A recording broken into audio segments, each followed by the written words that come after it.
ইলিশের ভরা মৌসুমেও পটুয়াখালীর কলাপাড়া উপজেলার মহিপুর ও আলীপুর মৎস্যবন্দরে তীব্র বরফ সংকট চলছে।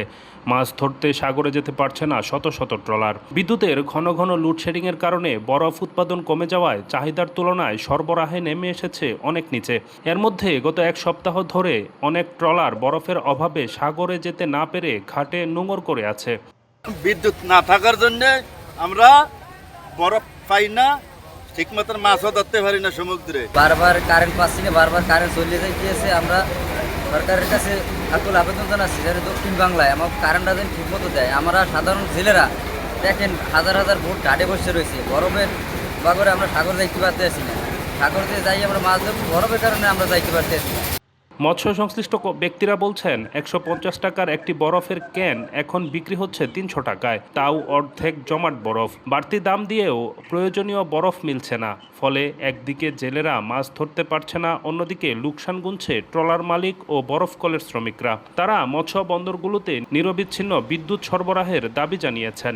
মানিকানিকে বরফের জন্য আমাদের মানিকানিকে আমরা শেষ সিজন শেষ, আমাদের পাতলা আছে আর 2-3 দিনই বইব। এরপরে কিনা নাকি আমরা আমাদের শ্রমিক বড় অসহায় হয়ে গেছে। আমরা ঠিকমতো সরকারের কাছে আবেদন জানাই, তারেক জিয়ার কাছে, যেমন আমাদের মানিকানিকে কারেন্ট 24 ঘন্টা কারেন্টটা যেমন আমাদের মানিকানিকে চালু থাকে।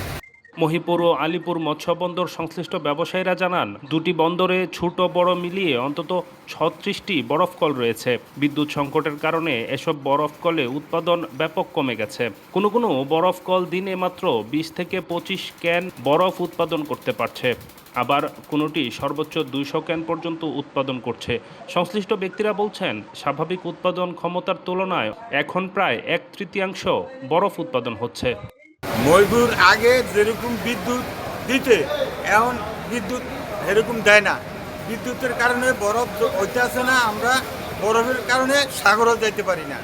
আমরা আছি খুব অসহায়, খুব কষ্টে আছি, সাগরে যাইতে পারি না।